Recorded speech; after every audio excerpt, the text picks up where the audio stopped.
We're gonna wind down these last couple of weeks to reflect on my student teaching.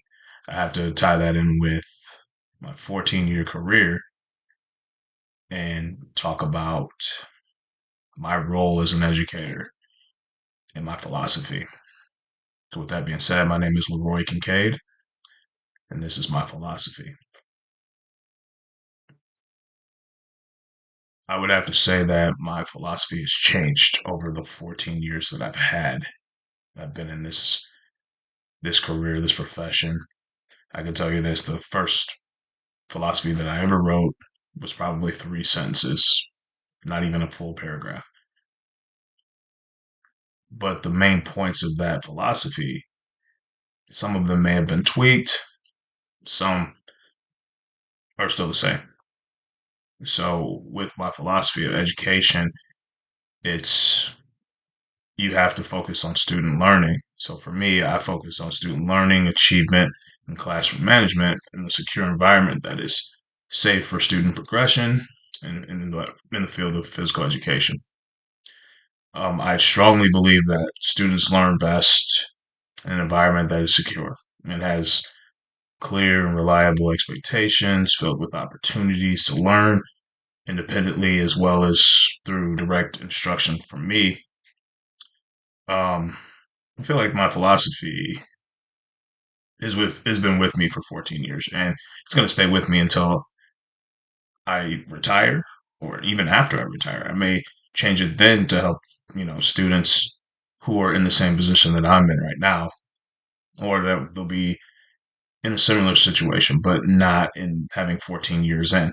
They might be in their second year, they might be in their first year, and they're trying to navigate through the waters of learning how to, instruct their classroom. So, um, like I said, it's been tweaked over the past 14 years.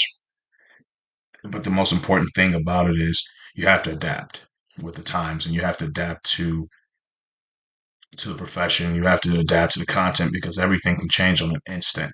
But the thing that won't change is the student's ability to learn. So you have to be able to make sure that your students are able to learn no matter what the situation is. Um, each candidate, if I have any advice for you guys will face, you know, you'll endure adaptation, whether it's in your first year, whether it's in your 10th, whether it's in your last year. You will be forced to adapt with the times. I mean, it determines how successful you want to be in this profession. An example for me would be that I have to think about this one. Oh, this is easy. Teaching, adapting, like I said earlier, adaptation. I come from a small classroom setting, no more than to eight students earlier part of my career to now being in year 14 with 30 plus. And not just 30 plus in just my class, but 30 plus in another instructor's class and 30 plus in another instructor's class as we share one gym as opposed to me just having the gym by myself with a lot of space with 5 to 8 students. So that's one thing I've had to adapt with and figuring out and having a plan and strategies on how we're going to navigate through 90 students in one gym. So, I mean, it's worked pretty well so far for us. And for reflecting on it, we talk about, what can we do to further along the lines make it better. Um, Another area that I've actually grown in is, like I said, adaptation to the larger and smaller is actually planning and strategically figuring out what the students really need with and tying that in with your classroom management because like I said, you may think it's easy teaching 5 to 8 students in a large gym by yourself. But then some teachers might think it's easy to teach with 30 something students, in the same situation that I'm in. It just depends on how you are as an educator. And I feel like I can adapt with any situation that's thrown in my way. So it makes me successful and make sure that all my students are engaged and, my classroom management is up to par.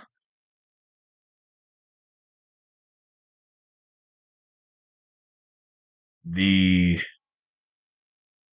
This one's interesting for me because technology has changed. It's changed in the 14 years that I've been teaching, and it's going to continue to change. And I have to accept that. And like I said, I have to adapt with the times. I mean, when I started off, TikTok was not in nearly where it's at now. YouTube was just basically something you can use, but it was something I didn't use when I first started. I had to adapt with trying to educate and keep my students engaged is something that I leaned heavily on in the middle of my career. And now it's just something I don't really lean on, but I use just as a as an example for technology. Smart boards is something else that was not it didn't exist when I first started. We used the old chalkboard and you had to put your examples up on one of those chalkboards. If you wanted to print something out, you had to tape it to a chalkboard and basically call your students up and they would have to sit like real close to see it. Now with the invention of these smart boards, it's a godsend because I love the idea of having a smart board because I can teach and I could have like remotes such as this right here and click the remote and continually teach without even losing a step.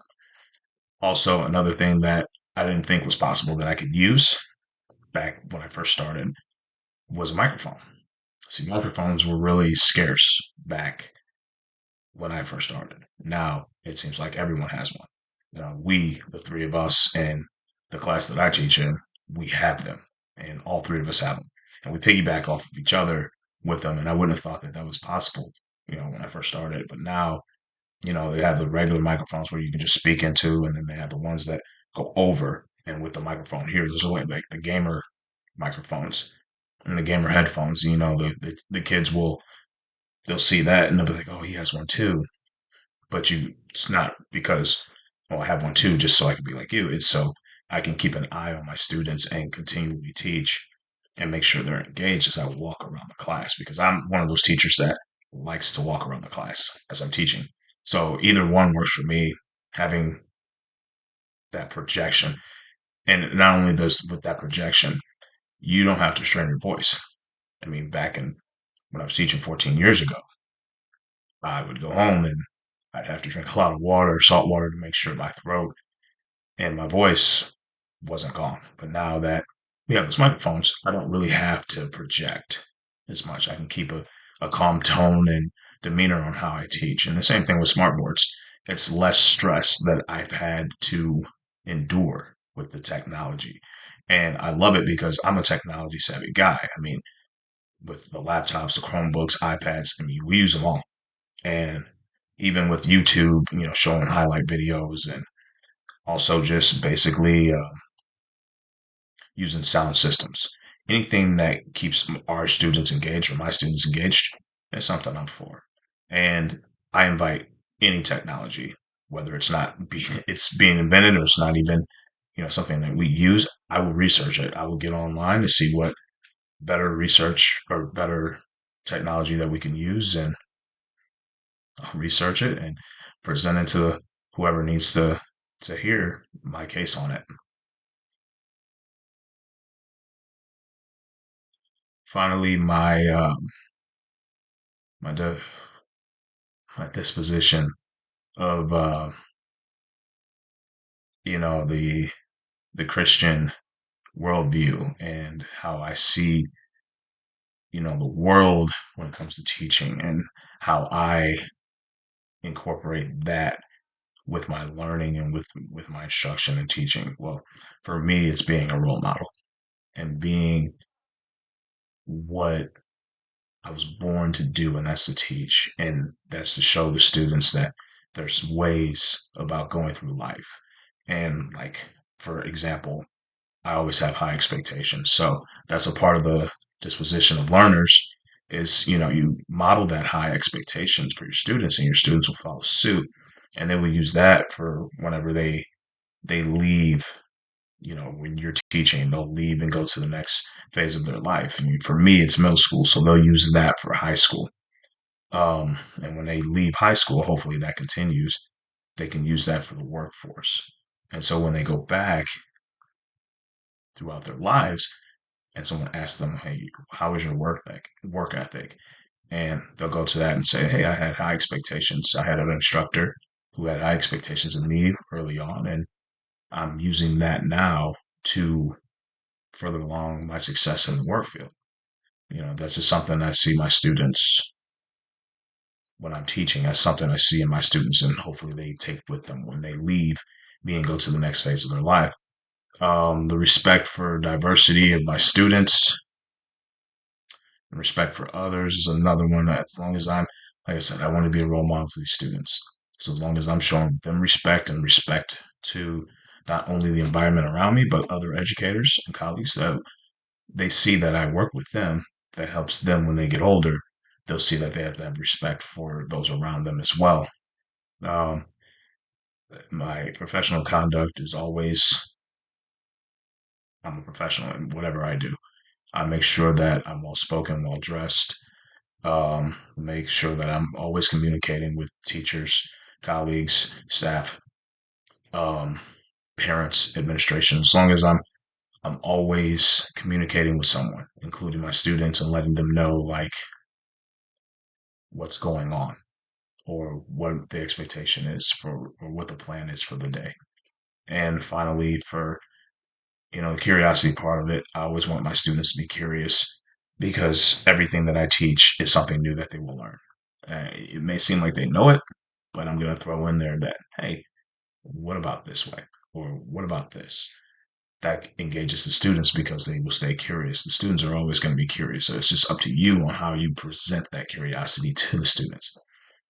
And honestly speaking, be as honest as I can be, which means every chance I talk to the students, I need to make sure that they know that I'm a man of my word and that they can trust in everything that I say and they can trust in me to give them advice on how life is going to be when they leave, when I'm no longer teaching them. So it's a lifelong lesson that they'll always receive.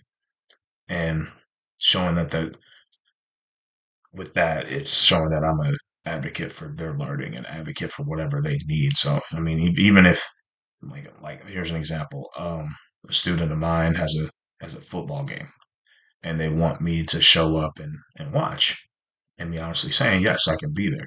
Well, that's an expectation of mine to show up and be at their game, which is something I would do.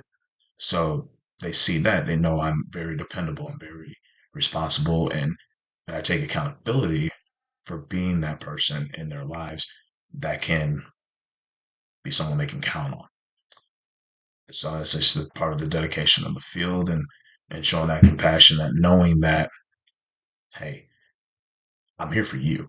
This is why I chose this profession. This is why I'm 14 years in. This is why I want to do another 14 years or beyond.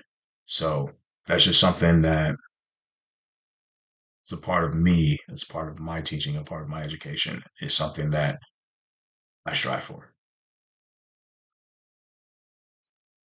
And to sit back and reflect on everything that I've done in the 14 years, I feel like I've learned more in my last two than I have my prior 12. So, with learning in my last 2 years of how things can really go, I mean, the first 12 years of my career have been ups and downs, but the last two actually paints a picture of why I'm still in this profession, why I've continually been here for so long, and why do I want to continually grow as a professional. And knowing that I'm always going to learn something and I'm always going to keep moving forward and making sure that every experience isn't the end of the road. Every experience is something new that you will learn. So, and I've told colleagues this, I've told incoming teachers this. In this profession, it's called teaching for a reason. You will always learn something, whether it's your students, whether it's your colleagues, whether it's you. You will learn something. Students will learn something about themselves as they learn. Colleagues will learn something about you as you teach, and you will learn something about everything around you as you instruct. And you'll learn more about yourself more than anything.